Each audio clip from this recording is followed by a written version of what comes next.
கர்த்தரும் இரட்சகருமாகிய இயேசு கிறிஸ்துவின் நாமத்தினாலே அடியேன் உங்கள் யாவரையும் அன்போடு கூட வாழ்த்தி வரவேற்கிறேன். இப்பொழுதும் 2 தீமோத்தேயு 1வது அதிகாரத்தின் 4வது வசனத்தினை நாம் எல்லோரும் இணைந்து வாசிப்போமாக. உன்னிலுள்ள மாயமற்ற விசுவாசத்தை நினைவு கூறுகிறதினால் என் முன்னோர்கள் முதற்கொண்டு சுத்த மனசாட்சியோட ஆராதித்து வரும் தேவனை நான் ஸ்தோத்தரிக்கிறேன். உன்னிலுள்ள மாயமற்ற விசுவாசத்தை நினைவு கூறுகிறேன். அதற்காக நான் தேவனை ஸ்தோத்தரிக்கிறேன். ஏனென்று கேட்டால் அவரே விசுவாசத்தை துவக்குகிறவரும் அவரே முடிக்கிறவருமாயிருக்கிறார். ஆகவே உன்னுடைய மாயமற்ற விசுவாசத்திற்கு காரணராகிய என் தேவனாகிய கர்த்தரை நான் ஸ்தோத்தரிக்கிறேன் என்று பரிசுத்த பவுல் தீமோத்தேயுவுக்கு கடிதத்திலே குறிப்பிடுகிறார். நம்முடைய வாழ்க்கையிலும் நம்மிலுள்ள மாயமற்ற விசுவாசத்தை கண்டு நமக்கு நெருக்கமானவர்கள், அன்பர்கள், நண்பர்கள், விசுவாச பிள்ளைகள், நம்முடைய குடும்பத்தார் எல்லோரும் தேவனாகிய கர்த்தரை ஸ்தோத்தரிக்கத்தக்கதான மாயமற்ற விசுவாசம் நம்மிலே உண்டாயிருப்பதாக இயேசு கிறிஸ்து நாமத்தினாலே. நம்முடைய விசுவாசம் எப்படிப்பட்ட விசுவாசமாக இருக்கிறது? மாயமற்ற விசுவாசம். அதை நான் நினைவு நினைக்கிறதினாலே தேவனை நான் ஸ்தோத்தரிக்கிறேன். நம்முடைய வாழ்க்கையிலே நம்முடைய பிள்ளைகள் அறிவாளிகளாக, புத்திசாலிகளாக, ஞானவான்களாக, திறமைசாலிகளாக இருந்தால் நாம் நம்மை மெச்சிக்கொள்ளக்கூடாது. அதற்காக பிதாவாகிய தேவனை ஸ்தோத்தரிக்க வேண்டும். இந்த வசனத்தின் மூலமாய் நமக்கு கிடைக்கக்கூடிய ஆலோசனை என்ன என்று கேட்டால், என் பிள்ளை பள்ளியிலே அவன் வகுப்பிலே முதல் மாணவனாக இருப்பதற்காக நான் கர்த்தரை ஸ்தோத்தரிக்கிறேன். சொல்லலாமா? அவன் அவங்க தாத்தாவ மாதிரி, எப்படி? அவன் அவங்க அம்மாவை மாதிரி. அவங்க தாத்தாவும் அவங்க அம்மாவும் அவங்க யார் மாதிரி? அவங்க அவங்க அம்மா அப்பா மாதிரி, அவங்க அவங்க அம்மா அப்பா மாதிரி, அவங்க அவங்க அம்மா அப்பா மாதிரி. அப்படியே போனால் எங்கே போய் நிற்போம்? ஆதாம் ஏவாள் இடத்துல போய் நிற்போம். அப்போ அவர்களுக்கு உண்டான ஞானம் யாராலே உண்டானது? தேவனாய கர்த்தராலே உண்டானது. ஆகவே வாழ்விலே எல்லா சூழ்நிலைகளிலும் நாம் எதை குறித்தும் பெருமை பாராட்டவே கூடாது. உயிர் யாருக்குமே இல்லை. கை வரணும் மேலே. அந்த கடைசியில் ஒருத்த கை வருது. கடைசி பெஞ்சலுக்கு எதிர்த்து சொல்லுங்க. ஐயா, பெருமை அடிக்காதங்க ஐயா. பெருமையடிச்சே வீணா போன குடும்பம் இருக்கு. உன்னிலுள்ள மாயமற்ற விசுவாசத்தை நினைத்து தேவனை நான் ஸ்தோத்தரிக்கிறேன். ஒரு அல்ல சொல்லுங்க பார்க்கலாம். ஆகவே நான் வைத்த சமையல் இன்றைக்கு ருசியாக இருந்தால் யாரை ஸ்தோத்தரிப்பேன்? தேவனைத்தான் ஸ்தோத்தரிப்பேன். அது ஒரு நொடி பொழுதிலே கருகி போக வாய்ப்பு உண்டு. நான் செய்கிற காரியங்கள் எல்லாம் செவ்வையாய் நடக்கிறது என்று சொன்னால் அதற்கு தேவனைத்தான் நான் ஸ்தோத்தரிக்க வேண்டும். அதுதான் மாயமற்ற விசுவாசத்தின் அடையாளம். எது மாயமற்ற விசுவாசம்? எல்லா சூழ்நிலைகளிலும் எல்லா தேவைகளிலும் கர்த்தர் இயேசுவை ஸ்தோத்தரிக்க வேணும். ஆகவே நம்மிலுள்ள மாயமற்ற விசுவாசத்தை பிதாவாகிய தேவனுக்கு முன்பாக குமாரனாகிய இயேசு கிறிஸ்து நினைவு கூறத்தக்கதாக நம்முடைய விசுவாசம் காணப்படுவதாக. ஆகவே மாயமற்ற விசுவாசம் என்றால் என்ன என்று 1 யோவான் 3:23 பக்கம் 328 புதிய ஏற்பாட்டிலே 1 யோவான் 3 அதிகாரம் 23வது வசனம். நாம் அவருடைய குமாரனாகிய இயேசு கிறிஸ்துவின் நாமத்தின் மேல் விசுவாசமாயிருந்து அவர் நமக்கு கட்டளையிட்டபடி ஒருவரில் ஒருவர் அன்பாயிருக்க வேண்டும் என்பதே அவருடைய கற்பனையாயிருக்கிறது. நம்முடைய கர்த்தராகிய இயேசு கிறிஸ்து நாமத்தின் மேல் விசுவாசமாயிருக்க,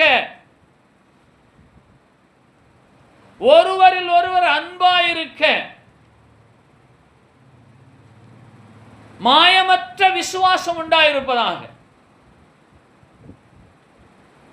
1 யோவான் 3 அதிகாரம் 23வது வசனம். இயேசு கிறிஸ்து நாமத்தின் மேல் விசுவாசமாயிருந்து ஒருவரில் ஒருவர் அன்பாயிருக்க வேண்டும் என்பதே அவருடைய கற்பனையாயிருக்கிறது. அதனைத் தொடர்ந்து 1 தீமோத்தேயு 1வது அதிகாரம் 5வது வசனம், புதிய ஏற்பாட்டில் 286வது பக்கம். கற்பனையின் பொருள் என்னவெனில், சுத்தமான இருதயத்திலும் நல் மனச்சாட்சியிலும் மாயமற்ற விசுவாசத்திலும் பிறக்கும் அன்பு. நம்முடைய கர்த்தராகிய இயேசு கிறிஸ்து நாமத்தின் மேல் விசுவாசமாய் இருக்கிற நீங்கள் ஒருவரில் ஒருவர் அன்பாய் இருக்க வேண்டுமேயானால், சுத்த இருதயம், நல் மனசாட்சி, மாயமற்ற விசுவாசம், இவைகளின் வெளியாய் பிறக்கக்கூடிய அன்பிற்கு நீங்கள் சொந்தக்காரர்களாக மாற வேண்டும். திருமணமாகி 30 ஆண்டுகள் ஆனாலும் என் மேல உங்களுக்கு கொஞ்சம் கூட அன்பே இல்லை அப்படின்னு சொல்லுவாங்க. இந்த அன்பின் குழப்பங்களும், அன்பின் தகராறும், அன்பின் தட்டுப்பாடுகளும், அன்பிற்கு பஞ்சமும் ஒவ்வொரு நாளும் இருந்து கொண்டுதான் இருக்கிறது. ஆகவே அன்பு மிகவும் அவசியமான ஒன்று. கற்பனையின் பொருள், கற்பனை என்ன சொல்லுகிறது என்று சொன்னால், நம்முடைய கர்த்தராகிய இயேசு கிறிஸ்து நாமத்தின் விசுவாசமாயிருந்து ஒருவரில் ஒருவர் அன்பாயிருக்க வேண்டும். அதுதான் நம்முடைய கற்பனை. அந்த கற்பனையின் பொருள் என்ன என்றால், சுத்த இருதயம், நல் மனசாட்சி, மாயமற்ற விசுவாசத்தில் பிறக்கும் அன்பு. ஆகவே உன்னில் உள்ள மாயமற்ற விசுவாசத்தை நினைவு கூர்ந்து நான் தேவனை துதிக்கிறேன். ரோமர் 12வது அதிகாரம் 9வது வசனம், புதிய ஏற்பாட்டில் 221வது பக்கம். உங்கள் அன்பு மாயமற்றதாய் இருப்பதாக, தீமையை வெறுத்து நன்மையை பற்றிக் கொண்டிருங்கள். மாயமற்ற விசுவாசத்தினின்றுதான் மாயமற்ற அன்பு பிறக்கிறது. ஆகவே நீங்கள் தீமையை வெறுக்கவும் நன்மையை பற்றிக் கொண்டிருக்கவும் அழைக்கப்படுகிறீர்கள். சரியா? அப்ப மாயமற்ற அன்பு நன்மை, மாயமற்ற விசுவாசமே நன்மை. விசுவாச வாழ்வு வாழ்கிறேன் என்று சொல்லுகிற கர்த்தருடைய பிள்ளைகளாக நாம் மாயமற்ற விசுவாசம் உள்ளவர்களாக இருந்தால், நம்முடைய இருதயமும் மனசாட்சியும் சுத்தமும் நல் மனசாட்சியுமாய் இருந்து மாயமற்ற விசுவாசத்தை உடையதாய் இருக்கிறபடியினாலே அங்கே இருந்து மாயமற்ற அன்பு பிறக்கிறதா இருக்கிறது. வேறு எந்த ஒரு தத்துவ ஞானியும் இப்படி எழுத முடியாது. விசுவாசம், அன்பு, மாயமற்ற விசுவாசத்தினின்று மாயமற்ற அன்பு பிறக்கிறது. அதற்கு அடிப்படை தேவை என்ன என்று கேட்டால், சுத்த இருதயமும் நல் மனசாட்சியும் மாயமற்ற விசுவாசமும், இவைகளிலிருந்து பிறப்பதே மாயமற்ற அன்பு. நீங்கள் ஒருவரில் ஒருவர் அன்பாய் இருக்க வேண்டும் என்பதே அவருடைய கற்பனையா இருக்கிறது. அவருடைய கட்டளையின் முழுச்சாரமே அன்பு. அன்பு என்று சொன்னால், இந்த உலகத்தில் எல்லோரும் அடிமையாகக்கூடிய ஒரு வல்லமையான ஆயுதம். சொல்லுவாங்க, நான் அன்புக்குத்தான் கீழ்ப்படிவேன், அதிகாரத்துக்கெல்லாம் கீழ்ப்படிய மாட்டேன். எல்லோரும் அப்படித்தான். அன்பாக, பணிவாக, பரிவாக, கனிவாக. எப்படி? அன்பாக, பணிவாக, பரிவாக, கனிவாக. இதெல்லாம் உண்டா நம்மகிட்ட? சாப்பாடு ரெடியா? என்ன சத்தம் ஒரு மாதிரியா இருக்கு? அம்மா சாப்பாடு ரெடியா? ரெடிங்க. அங்கே அதே ஸ்கேலில் வரும். சரியா? எப்படி? அன்புக்கு கீழ்ப்படியாதவங்க யாருமே கிடையாது. என்கிட்ட அன்பா 4 வார்த்தை செஞ்சால் நான் செஞ்சுருப்பேன். அவர் அதிகாரமாக சொன்னனால வேணுக்குன்னு இன்றைக்கி நான் செய்யலை. வெளியில் சாப்பிடட்டும். தாய்மார்கள் போராட்டம் பண்ணுவாங்களா இல்லையா? அப்போது மாயமற்ற விசுவாசத்தினின்று மாயமற்ற அன்பு பிறக்கிறது.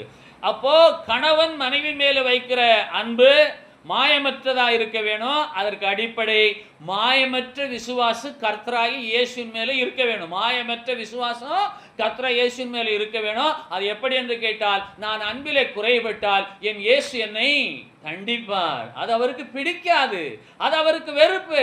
ஆகவே நான் என்னிலே அன்பு கூர்ந்து தம்மை தாமே எனக்காக சிலுவையிலே ஒப்பு கொடுத்து என்னை தம்முடைய ரத்தத்தினாலே கிரயமாய் கொண்ட அவரின் மேலே அன்பு வைப்பது எதிலே என்று சொன்னால், நாம் ஒருவரில் ஒருவர் அன்பாய் இருப்பதிலே பூரணப்படுகிறது.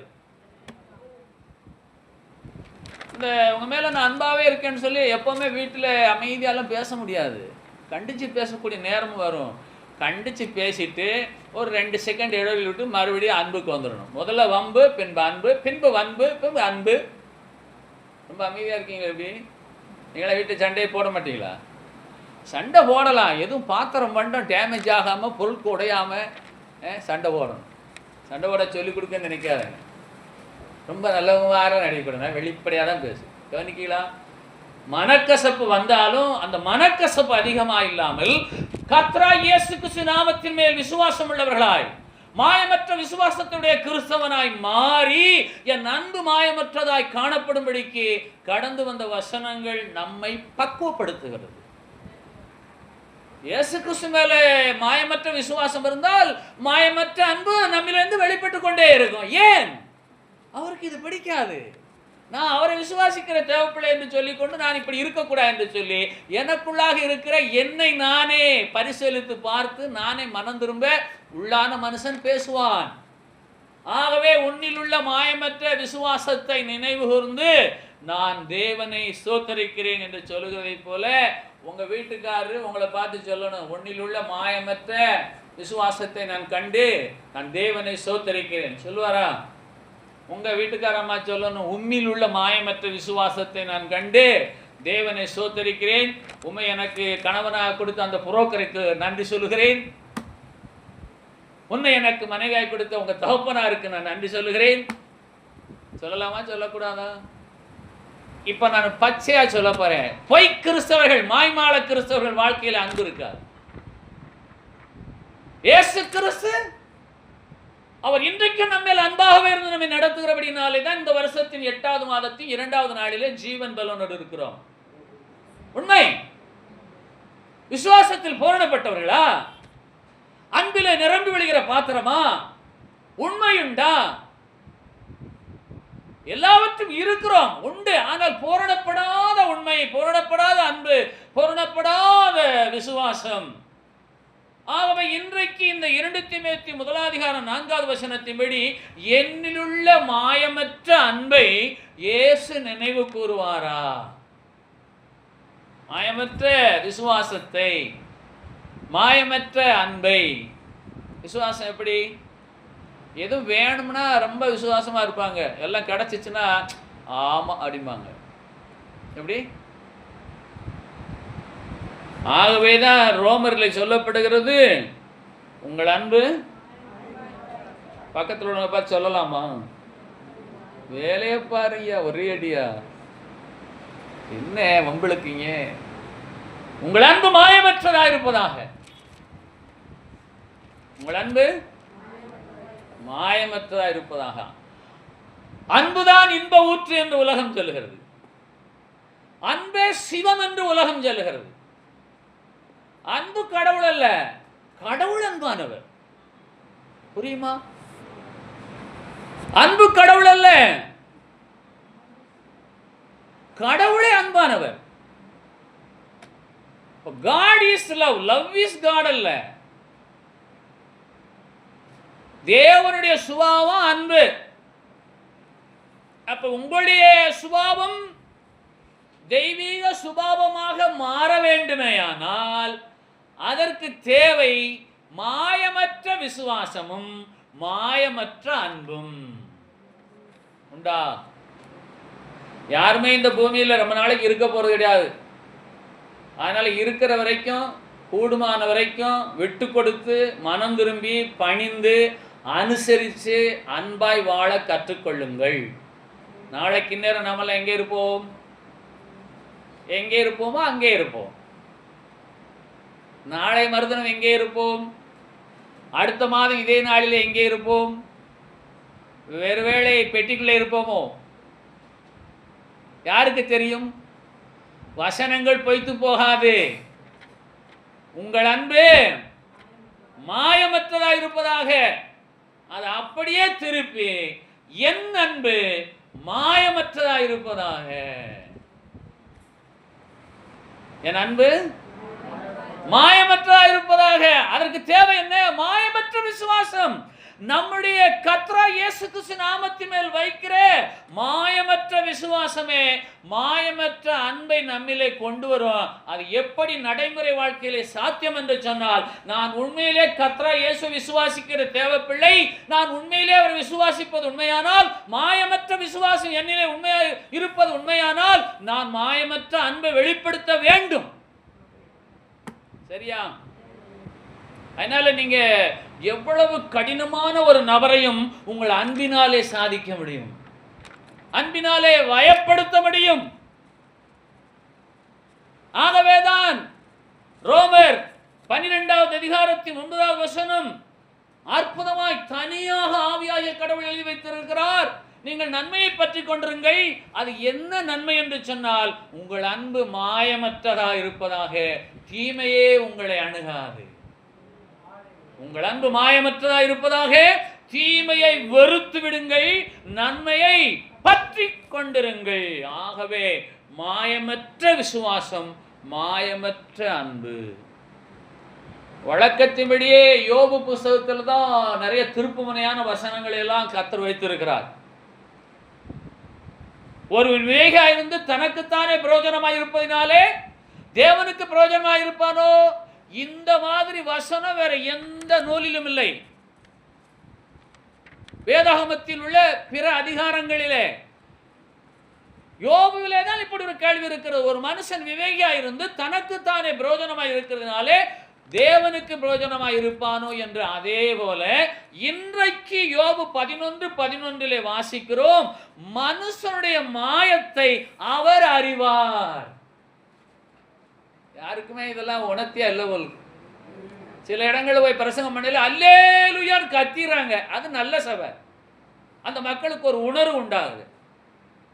நீங்கள் மாயமற்ற விசுவாசத்தையும் மாயமற்ற அன்பையும் உடையவர்களாக இருக்க வேணும். நீங்கள் அப்படி இருக்கிறீர்களோ இல்லையோ என்று சொல்லி மனுஷனுடைய மாயத்தை கர்த்தர் அறிவார் என்று யோபு 11:11 சொல்லுகிறது. ரொம்ப யோக்கியங்க மாதிரிலாம் நடிக்கக்கூடாது. ஏதாவது கோபமாக பேசிட்டு அடுத்த நாள் பார்க்கும்போது அன்றைக்கி கொஞ்சம் கோபமாக பேசிட்டேன், மனசில் வச்சுக்காதுங்க, நீங்கள் போயிட்டீங்க, எனக்கு அது ரொம்ப வேதனையாக இருந்தது, தயவுசெய்து நீங்கள் மனசில் அதை வச்சுக்க வேண்டாம் என்று சொல்லி அதை அப்படியே சப்மிட் பண்ணி மறுபடியும் ரினியூ பண்ணி மறுபடியும் அந்த ஃபுல்ஃபில்னஸ்க்கு வரணும். உண்மை கிறிஸ்தவன் அதான் செய்யணும். நான் போய் இவர்கிட்ட இப்படி அதை போய் பேசுறது அப்படியெல்லாம் கிடையாது. அப்போ உண்மையான சிநேகிதர்கள் எப்படி விட்டு கொடுத்து போகிறதுனால தான் அந்த நட்பு நீடிக்குது. சரியா? இன்றைக்கு அவருடைய பாதத்தில் அமர்ந்திருக்கிற உங்களுடைய என்னுடைய மாயத்தை அவர் அறிவார். மாயமற்ற விசுவாசம் என்னிலே இருக்கிறதா? மாயமற்ற அன்பு என்னிலே இருக்கிறதா? நான் மாயமற்ற கிறிஸ்தவனா, மாய்மால கிறிஸ்தவனா, உண்மை கிறிஸ்தவனா என்பதை அவர் அறிவார். அக்கிரமத்தை கண்டும், வசனத்தின் பிற்பகுதி, அக்கிரமத்தை அவர் கண்டும் அதை கவனிச்சுக்கிட்டு தான் இருக்கார்.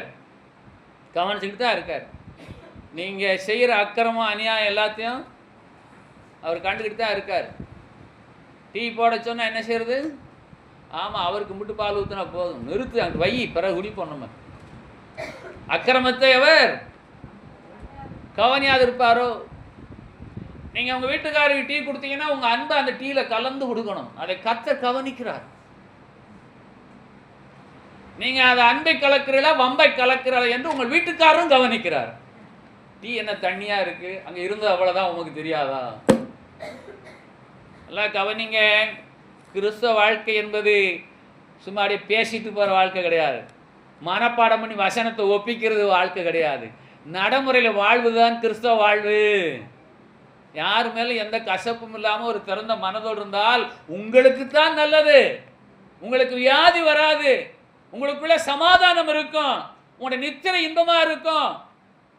எலக்ட்ரான் நியூட்ரான் நல்லா வேலை செய்யும், முதுமை வராது, கைகால்கள் பலவீனமாகாது, செரிமானம் நன்றாக ஆகும், நித்திரை இன்பமா இருக்கும். யாருடைய நித்திரை இன்பமா இருக்கும் என்று வேதம் சொல்கிறது?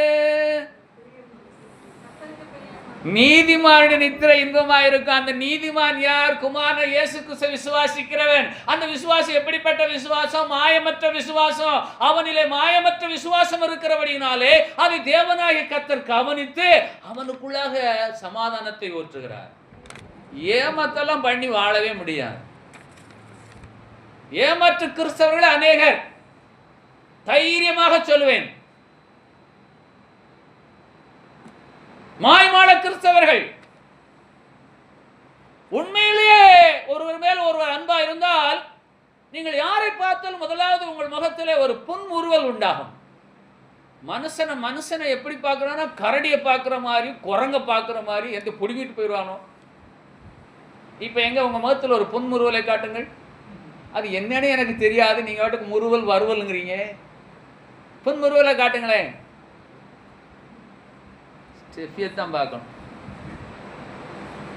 ஐயா, ஒரு தத்துவ ஞானி சொல்லுகிறார், ஒரு நாளைக்கு 1 மணி நேரமாயிலும் ஏகாந்தமாயிருங்கள், ஒரு நாளைக்கு 1 மைல் தூரமாக தனியாக நடந்து செல்லுங்கள், ஒரு நாளைக்கு ஒரு நபரையாகிலும் உங்களுக்கு ஆதாயமாக்கிக் கொள்ளுங்கள். இதற்கு அடிப்படை தேவை சுத்த இருதயம், நல் மனசாட்சி, மாயமற்ற விசுவாசத்தினின்று பிறக்கும் மாயமற்ற அன்பு. இது கடவுள் எழுதி கொடுத்த வார்த்தைகள். இது மனுஷன் எழுதினா எழுதவே முடியாது. இதிலிருந்து தான் கவிஞர்கள் எல்லாம் எடுத்து எழுதுகிறார்கள். கவிஞர்கள், வளர்ந்த கவிஞர்கள் எல்லாம் சொல்லுவது, வேதாகமத்தில் உள்ள கருத்துக்களை நான் வாசிக்கும் பொழுது அதிலிருந்து எனக்கு கற்பனை உருவாகிறது. தீ இந்த உயிர்கூட்டை எரித்தாலும் அது நீ இருக்கும் என் நெஞ்சை நெருங்காது. சரீரத்தை கொல்ல வல்லவர்களாக இருக்கிறவர்களுக்கு நீங்கள் பயப்பட வேண்டாம், ஆத்மாவை கொல்ல வல்லவருக்கு நீங்கள் பயப்படுங்கள் என்று சொன்ன வேத வசனத்தினின்று எடுத்த கவிஞருடைய வார்த்தை என்ன? தீ இந்த உயிர்கூட்டை எரித்தாலும் அது நீ இருக்கும் என் நெஞ்சை நெருங்காது. அப்ப விசுவாசம், மனச்சாட்சி, இருதயம், இவைகள் மூன்றிலும் இருந்து மாயமற்ற அன்பு வருகிறபடியினாலே அடிப்படை தேவை விசுவாச வாழ்விலே மாயமற்ற விசுவாசம். இதோட பிரசங்கத்தை முடிச்சிடலாமா? என்ன கவனிங்க, மாயமற்ற விசுவாசம் இருந்தால் தான் போதுமே. நான் நாளையிலிருந்து மாயமற்ற விசுவாசத்தோடு இருப்பேன். ஏன் இப்போ இருந்தே இருக்கக்கூடாதா? விசுவாசம்னு சொன்னால் கவனிங்க, ஜெபிப்போன்னு சொன்ன உடனே கண்ணை மூடிடுவாங்க தெரியுமா? கர்த்தர் பார்த்துக்கிட்டு இருக்காரு. எல்லாரும் கண்ணை மூடின பிறகு கண்ணை திறந்து பார்த்தா அது அவிசுவாசம். கர்த்தர் பார்த்துட்டு இருக்காரு. அக்கிரமத்தை கண்டும் அவர் அதை கவனியாக இருப்பாரோ, டிக் பண்ணி வச்சுக்கிட்டே இருப்பார். டோட்டலாக ஒரு நாளைக்கு ஆர்டி வாசி போகிற அன்னைக்கு பெனால்ட்டி போடுறாங்களே. ஐயா, தெய்வ பயம். யார் சோத்திரம் சொன்னாலும் சொல்லாட்டாலும் நான் 2 கை எடுத்து கும்பிட்டுக்கிட்டே தான் இருப்பேன். அந்த கலாச்சாரம் தமிழ் பண்பாடு. அந்த கலாச்சாரம் திருச்சபையில் அழிந்து கொண்டிருக்கிறது. சோத்திரம் 2 கையை தூக்கி கும்பிட்டுட்டு என்ன குறைஞ்சி வருவீங்க? நீங்கள் 2 கையை தூக்கி எவ்வளோ அன்போடு விசுவாசத்தோடு சோத்தரிக்கல் என்கிற அக்கிரமத்தையும் அநியாயத்தையும் தேவனாய் கர்த்தர் கவனியாதிருப்பாரோ? கவனிக்கிறார். ஆனாலும் இந்த நாள்ல இருந்து 2 கை தூக்கி எல்லாரும் கர்த்தரை ஸ்தோத்திரிப்போமாக. இப்பவே ஸ்தோத்திரிப்போமாக. 2 கை தூக்கி எல்லாரும் ஸ்தோத்திரம் சொல்லுங்க பார்ப்போம். அல்லேலூயா. ஒரு ஐயா பெட்ரோல் பங்க்ல வச்சு என்ன பார்த்தாரு. அவர் வணக்கம் போட்டார். நான் வண்டியை நிறுத்திட்டு ஒத்த கட்டு வணக்கம் போட்டுட்டு மறுபடியும் 2 கை பையா ஸ்தோத்திரம். சும்மா கும்பிடுவாங்க, எலெக்ஷன்ல வந்து கும்பிடுற மாதிரி. நாங்கள் காலம் அவன் எலெக்ஷனில் கும்பிடுறவங்க வருஷத்துக்கு ஒரு தான் கும்பிடுவாங்க. நாங்கள் காலம் பூரா கும்பிடணும், இதுதான் எங்கள் தொழிலன்னு சொன்னேன். ஓஹோ அப்படியா? எப்படி? நீங்கள் 2 கையெடுத்து கும்பிட்டுருங்க, அங்கே உங்களை தேவனாய் கர்த்தர் எவ்வளவாய் கனப்படுத்துவார் என்பதை உங்கள் ஆவியே அறியும். நீங்கள் ருசிப்பீர்கள். அப்போ மாயமற்ற விசுவாசம் எங்கே இருக்கிறது? மாயமற்ற அன்பு எங்கே இருக்கிறது? மனிதனுடைய மாயத்தை அவர் அறிவார். யாரை பார்த்தாலும் 2 கையை தூக்கி கும்பிடுங்க. அப்ப சொல்லுவாங்க, இவங்க கிறிஸ்தவங்க, எப்பவுமே இப்படித்தான் உண்மையா இருப்பாங்க. நம்ம அவங்கள அசால்ட்டா நினைச்சாலும் அவங்க அன்பா இருப்பாங்க. இதுதான் கர்த்தர் இயேசு கிறிஸ்து நாமத்தின் மேலே உள்ள விசுவாசம், மாயமற்ற விசுவாசம். இப்ப நீங்க விடிய விடிய ஜெபம் பண்ணி, விடிய விடிய வேதத்தை வாசிச்சு உபவாசிச்சு சாதிக்க முடியாததையெல்லாம் ஒரு அன்பினாலே நீங்கள் சாதிக்க முடியும். அதை தேவனாகிய கர்த்தர் கவனிக்கிறார். கால் எந்திரிச்ச உடனே நீங்கள் கணவன் மனைவியில் யார் முந்தி எந்திரிக்கீங்களோ அவங்க யார் எந்திரிப்பாங்கன்னு பார்த்து அவங்களுக்கு ஸ்தோத்திரம் சொல்ல முந்திக்கணும். கால் எந்திரிச்ச உடனே சொல்லணும், பிரைஸ் கால். கர்த்தருக்கு ஸ்தோத்திரமாத்தான். வீட்டுக்காரருக்கு ஸ்தோத்திரம் பண்ணியிருக்காங்களா என்னைக்காலும்? நம்ம கூட இருக்கனால அவங்களுக்கு தெரிய மாட்டேங்குது. வீட்டுக்காரருக்கு ஸ்தோத்திரம் பண்ணியிருக்காங்களா? சொன்னால் வீட்டில் வச்சு சண்டை வரும்னு சொல்ல மாட்டேங்காங்க. அவங்க கம்முன்னு இருக்காங்க, தெரியாமல். நான் காலைல பாஸ்டம்மா பார்த்தேன், இருட்டாக இருந்தது. காலைல பாஸ்டம் வச்சு அடுத்து தூங்கிட்டு வந்தாங்க. ஹாய் அப்படின்னு. சரியா? என்ன பேச மாட்டேங்க? பெருமைடிக்க நினைக்கீங்களா? அகத்தின் அழகு பெடரியில் தெரியாது. மூஞ்சியை பார்த்தாலே தெரியும் எவ்வளோ அன்பாக இருக்கும், எவ்வளோ அனுசரித்து போகிறோம், எவ்வளோ சந்தோஷமாக இருக்கும். இதெல்லாம் யாருக்காக? சுயநலத்திற்காக. இந்த வேத வசனங்களெல்லாம் யாருக்காக தெரியுமா? எனக்காக, உங்களுக்காக, நம்முடைய சுயநலத்திற்காக, சுய வாழ்விற்காக, சுய விசுவாசத்திற்காக, சுய அன்பிற்காக. நீங்கள் எங்கே போனாலும் அன்பாகவே இருந்தால் எல்லாரும் உங்களை அன்பாக இருப்பார்கள். நீங்கள் எங்கே போனாலும் யாரையும் கனப்படுத்தினால் எல்லாரும் உங்களை கனப்படுத்துவார்கள். ஒரு ஊரில் 10 பேரில் 2 பேர் குறை சொல்லுவான், ஆனால் 8 பேர் குறை சொல்லக்கூடாது. நம்ம எல்லாருக்கும் நல்ல வழி ஆக முடியாது, அது வேற சத்தியம். ஒரு நபர் 2 பேர்கிட்ட கெட்ட பேர் வாங்கிடலாம். அந்த 2 பேர் யாருன்னா வீட்டில் உள்ள மகளும் மகனும், இல்லைன்னா மாமனார் மாமியார் அப்படி இருப்பாங்க. இதை கணக்கில் சேர்க்காதுங்க. இதை டெலிட் பண்ணிடணும். டெலிட் பண்ணணுமா எரேஸ் பண்ணணுமா? டெலிட் தான் பண்ண முடியும். எரேஸ் பண்ணால் என்டையராக க்ளோஸ் ஆயிடும். ஆனால் 8 பேர் குறை சொன்னாங்கன்னா அது சரி கிடையாது. அப்போ நம்ம எல்லாருக்கும் நல்ல வழியாக முடியாது. ஆனால் எல்லாரையும் பார்த்து நாம் கனப்படுத்துவோமே ஆனால் தேவனாய கர்த்தர் நம்மை காண்கிறார். ஆகவே 1 கொரிந்தியர் 8வது அதிகாரம் 3வது வசனம், தேவனில் அன்பு கூறுகிறவன் எவனோ. புதிய ஏற்பாட்டில் 234வது பக்கம், தேவனில் அன்பு கூறுகிறவன் எவனோ அவன் தேவனால் அறியப்பட்டிருக்கிறான். அக்கிரமத்தை அவர் கண்டும் அதை கவனியாதிருப்பாரோ அவர் கவனிக்கிறார், அறிகிறார். அல்லேலூயா. ஆகவே மறுபடியும் நம்முடைய இயேசு கிறிஸ்து நாமத்தின் மேல் விசுவாசமாய் இருந்து மாயமற்ற அன்பிற்கு பாத்திரவான்களாகி தேவனிடத்தில் அன்பு கொண்டால் தேவனாகிய கர்த்தரை நாம் காண்போம், அவர் நம்மை அறிவார். அல்லேலூயா. ஆமென். இந்த வசனங்களின் சுருக்கம் என்ன என்று கேட்டால், யாரு எப்படி போட்டும், அதுக்காக யார் எக்கேடு கெட்டு போட்டுன்னு சொல்லல. கவனிக்கீங்களா? யாரு எப்படி இருக்கட்டும், அவங்க எனக்கு சோத்திரம் சொன்னாலும் சரி, சோத்திரம் சொல்லாட்டாலும் சரி, நான் சோத்திரம் சொல்றதை விட மாட்டேன். அப்படி எல்லாரும் யார் எப்படி போகட்டும், நான் இப்படித்தான் இருப்பேன் என்று ஒவ்வொருவரும் தனிப்பட்ட முறையில் தீர்மானித்தால் எல்லோரும் ஒருவருக்கு ஒரு அன்பா இருப்பார்கள். சரியா?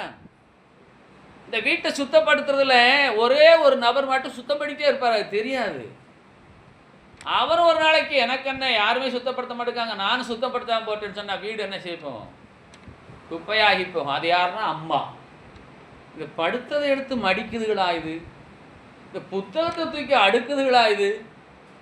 இந்த செப்பலுக்கு பாலிஷ் போடுதுகளா இது? சட்டையை கட்டி எரிஞ்சிட்டு போதே இது? எல்லாம் தூக்கி அடுக்குதா இது? இப்படி புலம்பிக்கிட்டே அம்மா சுத்தப்படுத்துறதுனால தான் வீடு சுத்தமாக இருக்குது. அதுபோல் எல்லாரும் அந்த குடும்பத்தில் இருந்தால் வீடு எப்படி இருக்கும்? சந்தோஷமாக இருக்கும். இப்போ சரீரமாகிய வீட்டுக்குள்ளே உள்ளான மனுஷன் ஒருவன் இருக்கான். அவன் சொல்லுவான், அவன் உன்னை கண்டுக்கவே மாட்டேங்க, நீ வெளியே போய் சோத்திரம் சொல்கிற அப்படின்னு சொல்லுவான். ஆனால் தேவனாகிய கர்த்தர் அதையும் கவனிக்கிறார், அதையும் அறிகிறார். அப்படியல்ல, உள்ளான மனுஷனுக்கு நீங்கள் அறிவை புகட்ட வேண்டும். தேவனாகிய கர்த்தரை விசுவாசிக்கிற தேவ பிள்ளை மாயமற்ற அன்புடையனாய் இருப்பது உண்மையானால், நான் சுத்த இருதயத்தோடு நல் மனச்சாட்சியோடு மாயமற்ற விசுவாசத்தோடு மாயமற்ற அன்பை வெளிப்படுத்துகிறேனா இல்லையா என்று சொல்லி தேவனில் அன்பு வருகிற தேவ பிள்ளையா நான் என்று என் தேவனாகிய கர்த்தர் என்னை அறிகிறவராய் இருக்கிறார் என்று 1 யோவான் 4:8 நம்மை எச்சரிக்கிறது. சில வீட்டுக்கு போய் நாங்களாம் கூப்பிட்டுட்டே இருப்போம், சத்தமே வராது, ஆனாலும் கூப்பிடுவோம், கொஞ்சம் லேட்டாக வரும். சில வீட்டில் சத்தம் கொடுத்தோன்னே இந்த வந்துட்டு பாஸ்டர் அப்படிம்பாங்க.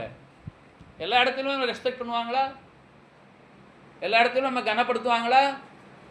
ஆனால் தேவனாகிய கர்த்தர் மேலே வைத்திருக்கிற அன்பு மாயமற்றது, அவர் மேலே வைத்திருக்கிற விசுவாசம் மாயமற்றது என்பதை நிரூபிக்கும்படியாக நான் தேவனின் மேலே அன்பு கூர்ந்து தேவனுக்காக அவைகளை சகிப்பதே அன்பு. புரியுமா? பிள்ளைகளை பெற்று வளர்க்கிறோம். பிள்ளைகள் தங்களுடைய சுய தேவைக்காக நம்மை சார்ந்திருக்கிற காலங்கள் மாறி அவர்கள் தற்சார்புடையவர்களாய் மாறுகிறார்கள்.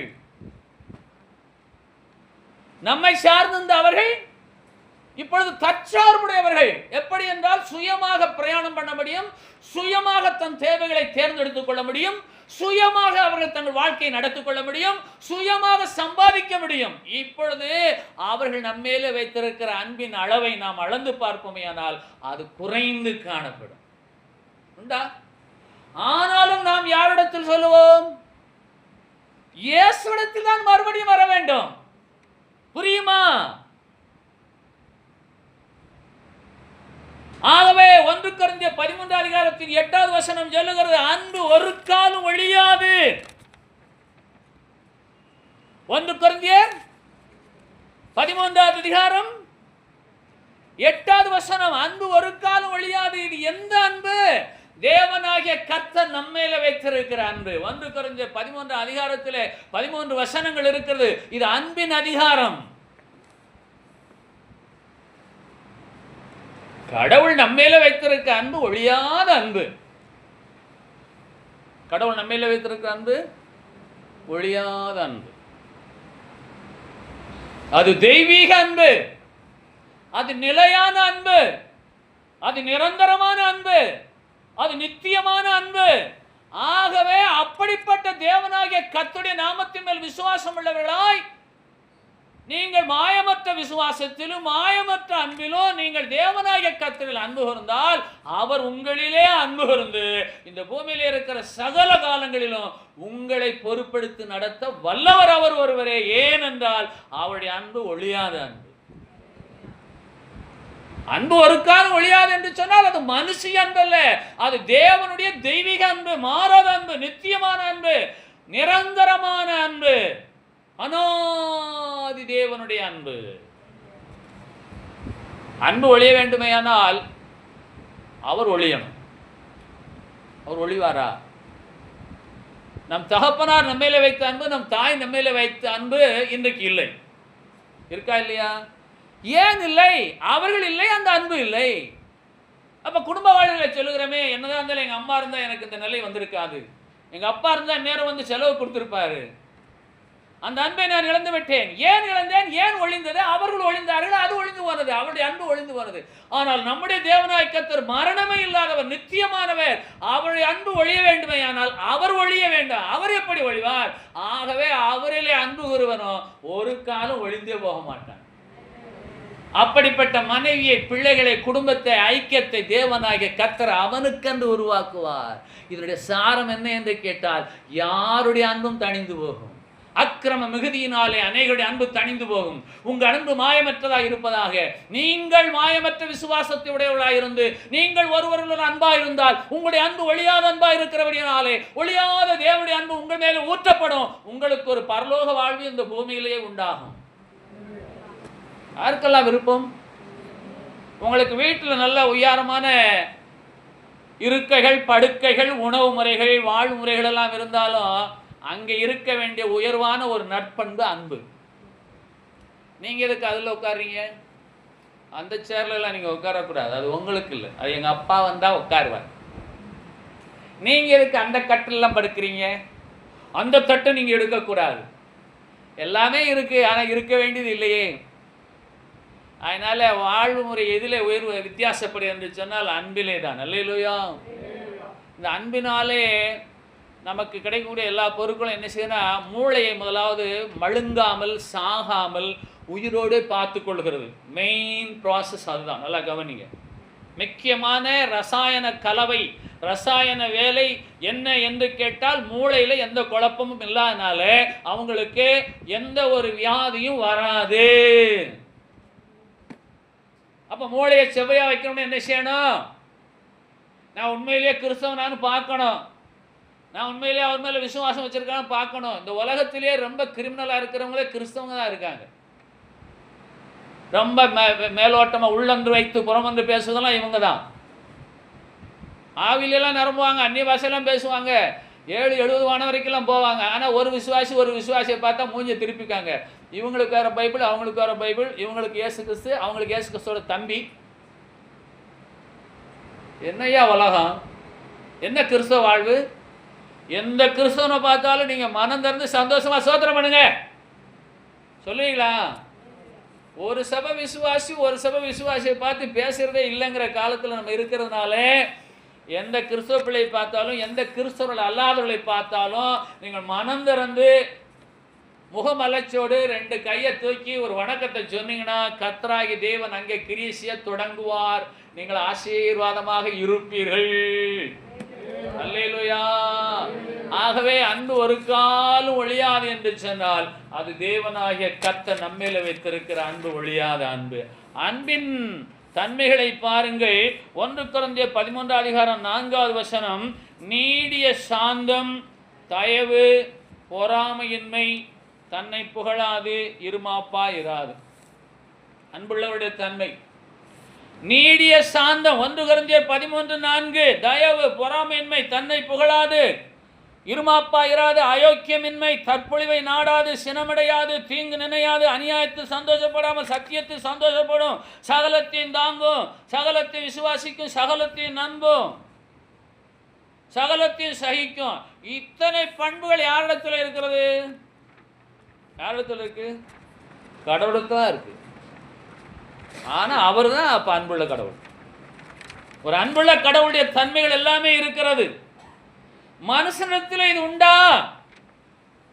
ஆகவே அன்பு ஒரு காலம் ஒழியாது என்ற வார்த்தை மனிதனுக்கு பொருந்தாது.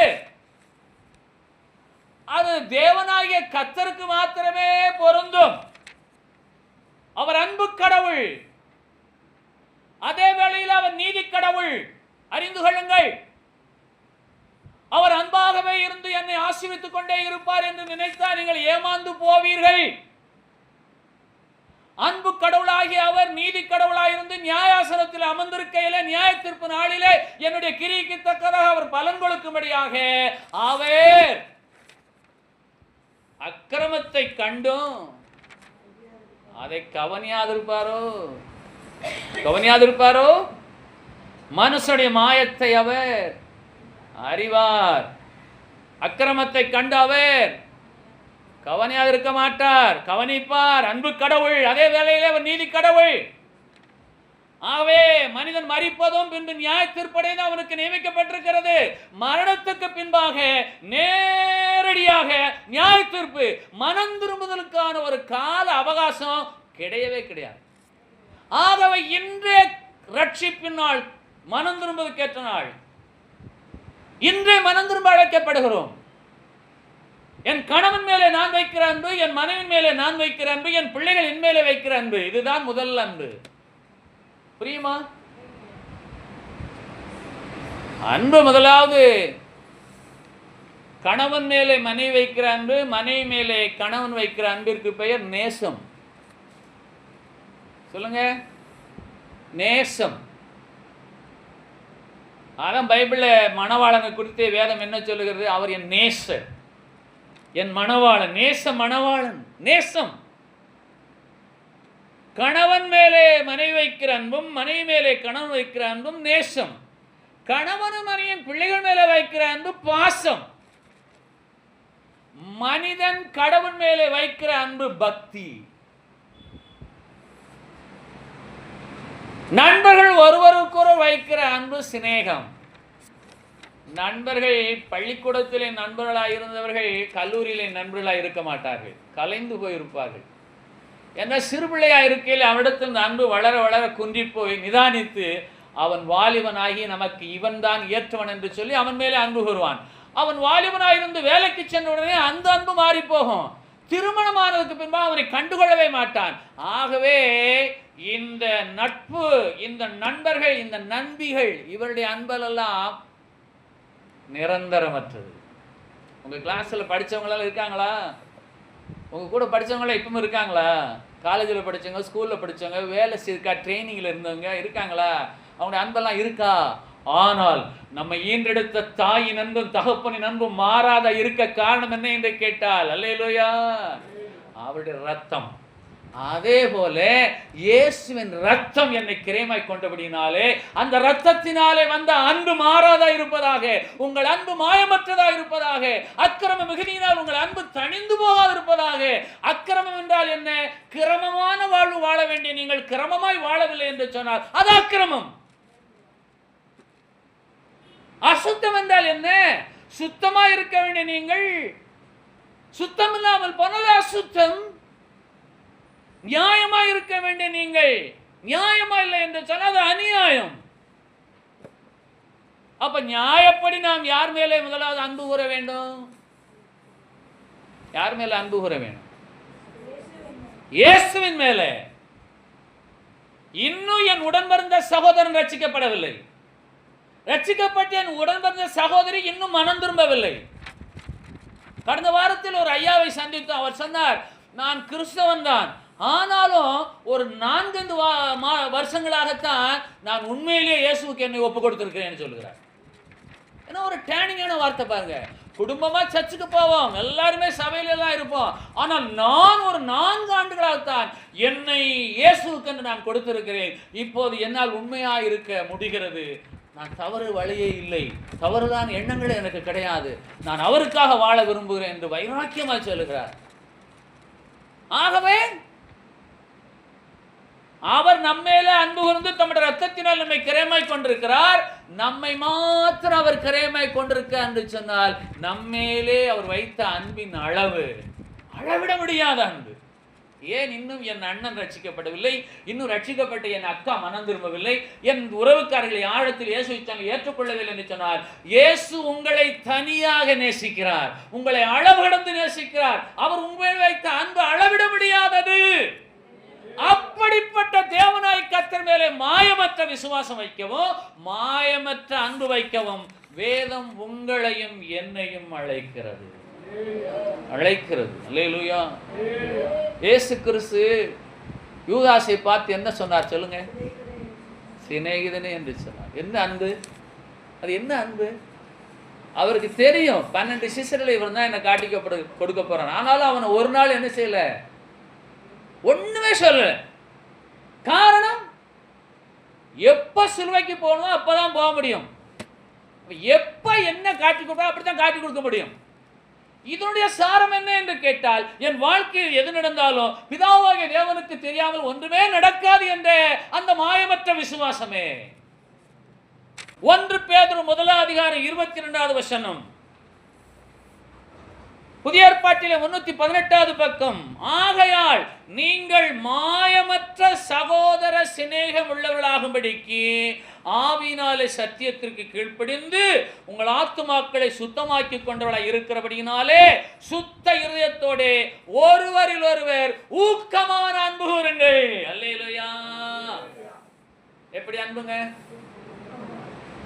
ஒருவரில் ஒருவர் அன்பு கூறுங்கள் என்று ஆவியான கடவுள் எழுதவில்லை. ஒருவரில் ஒருவர் ஊக்கமான அன்பு, முந்திக் கொள்ளுங்கள் என்று அர்த்தம். ஊக்கமான அன்பு. ஆகவே சிநேகிதனே, மனுஷகுமாரனை முத்தத்தினாலேயா காட்டி கொடுக்க போகிறாய்? இயேசுவின் அன்பு, தெய்வத்தின் அன்பு, கடவுளின் அன்பு, மாறாத அன்பு. ஆகவே அந்த அன்பு ஒழியாத அன்பு.